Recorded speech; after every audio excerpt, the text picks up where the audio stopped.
This is my best friend David and me. We have been friends since 3rd grade. We have much in common. We were both raised by single mothers. We both had paper routes at the local newspaper. We were both in Boy Scouts. We both have a kid. And we both have a love for the outdoors. So much so, we try to go out into nature as much as we possibly can, in any type of weather. Sometimes we take the kids along. In addition to camping, we like to kayak and backpack. In our hearts, we long to wander the world, but realize our responsibilities prevent that yearning from actually happening. Separately, we both got a taste of pure independence when we took separate solo trips on the 160-mile Ozark Highlands Trail in Arkansas. I had my trip in 2005, while David had his in 2010. Although both adventures were challenging, we found each of our trips to have a missing component. We had nobody to share it with. So we planned to take off in the last few weeks of May 2011. There was one slight problem. May 25th, my wife and I's second anniversary. She was not happy about this, but begrudgingly agreed to transport us to Lake Fort Smith State Park. For late May, the weather was quite wet and cold. David and I didn't worry about this since we were prepared. All in all, each of our packs weighed over 60 pounds. Much of that weight was food and water. We also split some gear, mainly David's tent, a do-it-yourself assembled tent he purchased online, then sewn with a sewing machine he purchased for $10 at a second-hand store. As we started on the trail, we knew little of what was ahead. Yes, we both had been down this trail before, and knew the trail around Lake Fort Smith would be a challenge. But admittedly, the conditions were not ideal for the first day. Since we started late, we knew we had to get to camp before dark. If not, we expected to stumble with flashlights to only light our path. Also, I was at a slight disadvantage. I was out of shape while David was in the best shape of his life. I fear I may not have been able to keep up. My only hope was to ensure I ate all of the heavy stuff in my pack first and stay hydrated. Our fears were soon realized as the sky grew grayer and the trail darkened. This darkness was soon replaced by flashes of lightning. Hours later, we stopped and set up camp. David set up the tent. We soon found out that it is just as cramped as his old 2-man Kelty we always took on previous trips. To me, this new tent was a waste of space and time. On my previous trip in 2005, I used a Walmart tarp and found it to be quite versatile. My tarp kept body heat in while keeping the bugs and wind out. David's kept out the bugs. As for the wind, I was glad I brought a sleeping bag and a poncho liner. Well, Day-Day, we're in the dark. Yeah. How you feeling, buddy? Good. Feel good? That's good. Let's put a little light on you here so we can see you. There you go.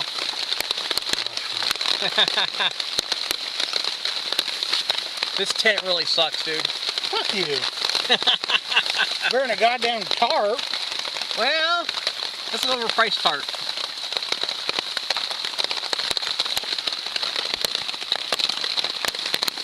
Oh, these are coming off. Wet ass clothes. Yeah. My belt is so hard to undo. Yeah.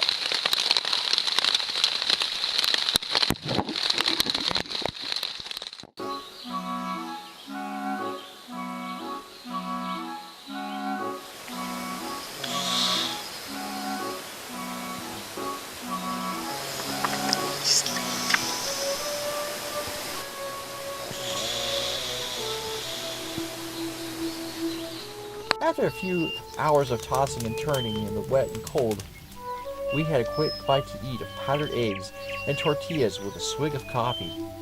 What do you think? Need salt. Need some salt? It's good though, but need salt. Okay. You should put salt in yours. It'll taste a lot better. Okay. I'll keep that in mind. We planned our mileage, took down camp, and started to walk. Within minutes, Mother Nature's minions was upon us. Mosquitoes were in full strength. This was expected due to the wet weather and standing puddles of water. I wore long sleeves and a head net, while David sported a head net and wore his short. He opted to douse himself in awe. It wasn't until we risked our lives as we crossed a full rushing creek did we escape those blood-sucking bombers. Oh shit, it's cold. That sucked. After wading through the deep water, I soon discovered my first blister and welcomed a strip of duct tape and moleskin. This trip was going to be a challenge. Following blazes, we carried on. As the trip progressed, I soon found myself falling deeper and deeper behind. This moment was bittersweet as I enjoyed some solitude. At one point, David and I met up only because he fell asleep against a tree during a rest stop. After a few moments of walking together, my pace soon proved too slow, and he carried on. I continued on with my struggle.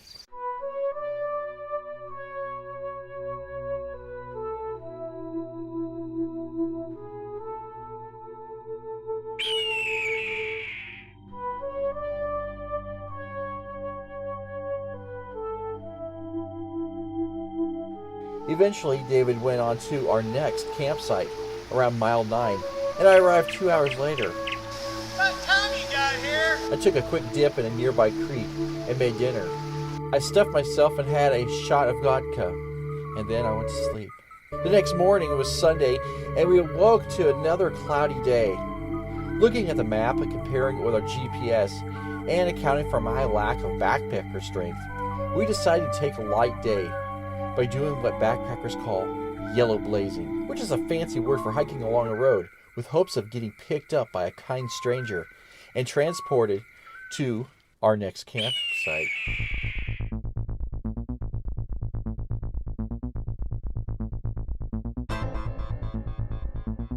Hours later, we finally made it to the road and took a break. Unlike the previous day, David and I were in high spirits. By checking the map and GPS, we found ourselves just hours from the national park. After sending a few text messages to friends and family, and fighting even more mosquitoes, we hit the road. At first, walking along the road was better. We weren't stumbling along on rocks or tripping on falling branches. We didn't worry about snakes hiding in the bushes and waiting to strike. All we saw were dead squash ones on the side of the road. At least the road offers something a little different. Marks of civilization were a mixed blessing. Sadly, the longer we were on the road, the faster David walked. Even after eating a hearty meal the night before, my pack still weighed a ton. We stopped and took a text message break again. We're out backpacking. And what is Mike doing? Texting. Texting my peoples. The time was 3 p.m. The date, May 22nd. David and I both got messages of support from friends and family. People seemed quite interested in our little adventure. We tried hitching a ride with some hippies, VW van. They just kind of looked at us kind of funny.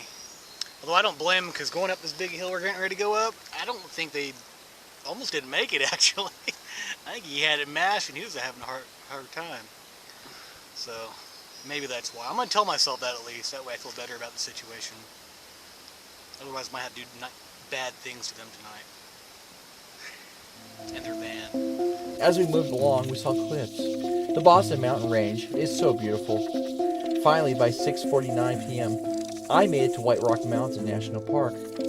David, who was way ahead of me, he was crashed out. I wasn't happy, but after a joke or two, I was in better spirits. Then it started to rain. 2 hours later, the wind was blowing hard. It was pouring buckets. Lightning shattered the darkness. We were tired, hungry, and wet. Fortunately, David's tent was proving its worth. Once we were settled in, we turned on our phones to update our fans. Our phones exploded with text messages. I was beside myself, in shock. What scared me was I didn't have a text from my wife, Chris. I was worried I may have lost her. I noticed a few voicemail messages. Hey, your cousin Russ is calling to see how you're doing. Hopefully things are okay where you are at. Give me a call back. Just wondering how things are. Phone number is 402. This phone call will make you safe. And call me back. Talk to you later. On the mountain, our cell phone signal was spotty. My phone dropped calls. Text messages wouldn't send. I knew I had to get back to Joplin, take care of my wife, and start recovery. I texted the person I knew who didn't get hit, my friend Kate and her boyfriend Cord. Lily, I'm going to try to come and get you as soon as I figure out how I'm going to get to Cord first. That's how it works at FAG, which is on I-44. It's a big deal. But as soon as I figure out where you are, I'm going to try to come and get you. I don't know if it'll be tonight, but it might be tomorrow, okay? I don't know even how to think about to get a hold of Kristen. I mean, she could be at the hospital down there trying to help, because I know St. John's got hit pretty hard. There is a lot of devastation.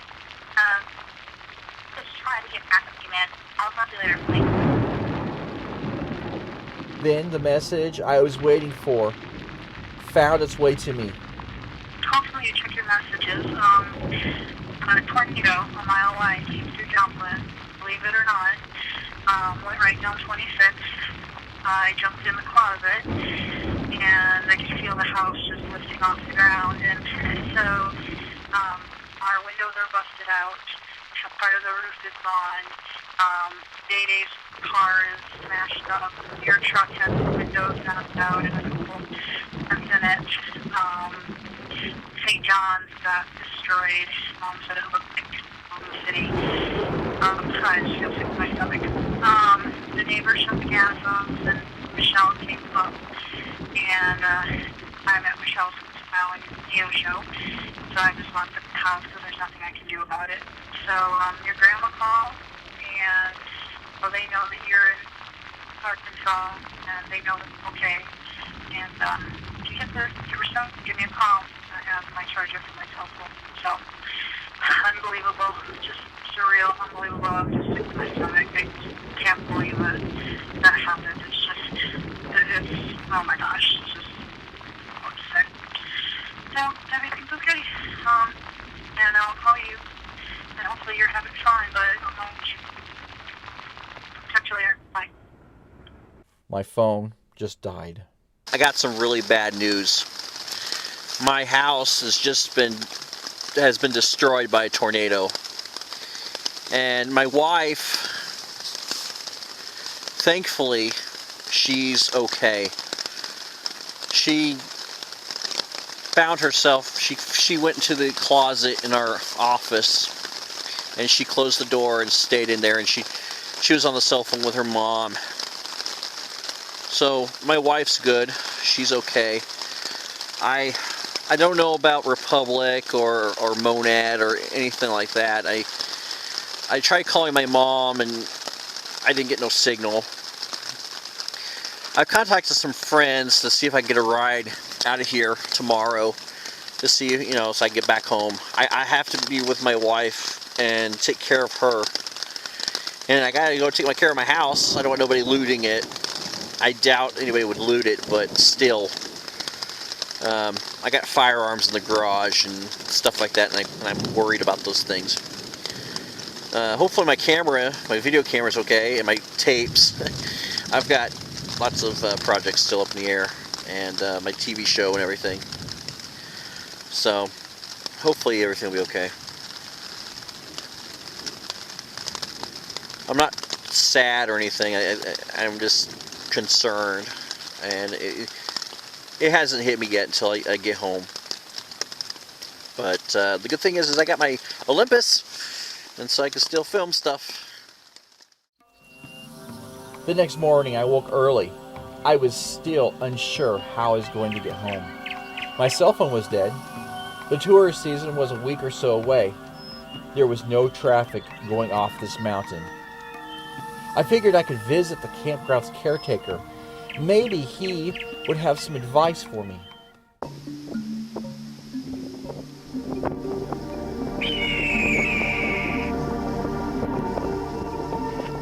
Paula, the caretaker, offered not just advice, but coffee and information on the events in Joplin via her television. She charged my phone and offered to take me to town. As for my fellow backpacker, David, he decided he would go on with the trip. And I told him not to worry about his car, and I'd do what I could with it as soon as I returned home. Pedestrians, bicycles, parades, and other non-motorized vehicles prohibited. Guess what? I don't care. You can pick me up and take me down to jail.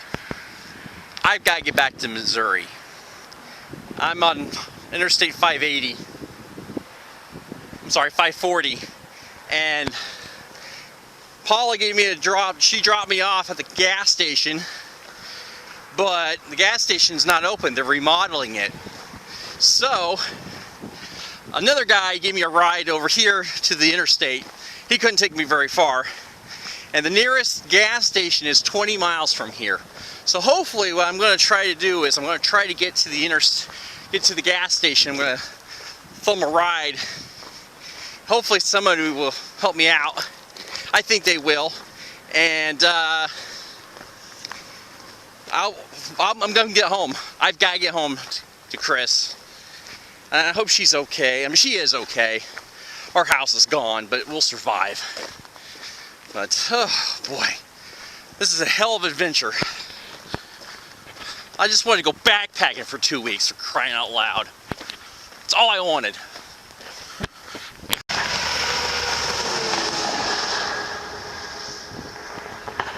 I feel like Clark Gable and It Happened One Night. Sadly, I'm not on the side of the road with a cute girl eating carrots. But after an hour of trying to get a ride, I finally got a hold of my wife on my cell phone. Well, got a hold of Chris and text messaged her.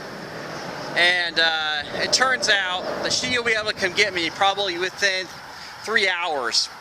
So what I decided to do is I'm going to send her underneath this underpass. Well, that one's going southbound, but the one above me is going northbound. I'm going to send her underneath here. I'm going to send her the coordinates, or the exit anyway, with my GPS. And in a couple hours, she'll come pick me up. I'm doing pretty good though. I've got food from the trip, of course. I got 2 weeks worth of food. I got water. I got a puddle over here. I got my water purifier and my filter. I'll just have to sit here and chill out and wait. It's just that simple. I wish I could have gotten to a gas station because I'm really craving a cheeseburger for some reason. I don't know why, but that's life. You gotta love this. This is bittersweet because I know what I'm getting to is hell compared to this, and so I'm worried about that. But then at the same time, I'm enjoying this experience. I don't know what to say. I'm just making the best of it. I'm going to turn lemons into lemonade. That's all I can do.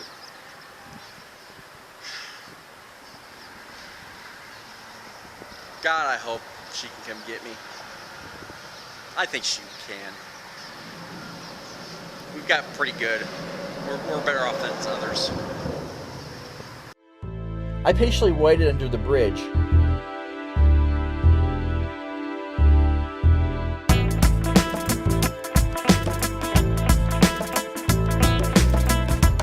Well, it's 3:21. And I'm just gonna eat me some dinner. It's getting rainy. It's gonna rain soon. The storm's coming in. I'm gonna eat some deviled ham. It kind of looks like cat food. Meow, meow, meow, meow, meow, meow, meow, meow.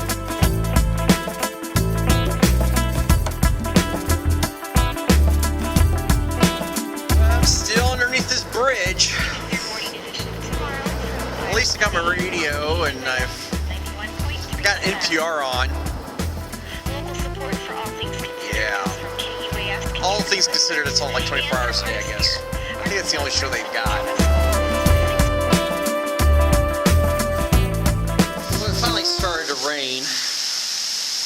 So I moved up here underneath the viaduct all the way. I can see why homeless people would live up here or sleep up here. It's pretty dry. It's out of the way, it's out of sight, out of mind.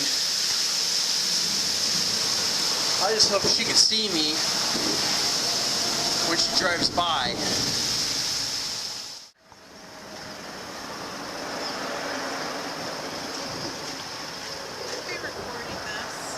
Uh-huh. I'm making a movie now. Lemons and the lemonade.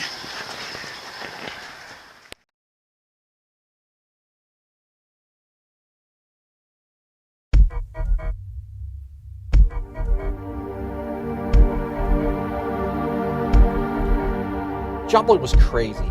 People were busy in recovery mode. Locals and volunteers from out of town were doing what they could to quickly get folks housing, food, and medical attention. Our neighborhood was on the tip of the worst destruction. The rental house we were living in for the past year was still standing. While the memories of our home overwhelmed us, we knew we didn't have time to mourn. My wife and her friend Michelle went back to Freeman Hospital, and I started to clean the place up and salvage what I could.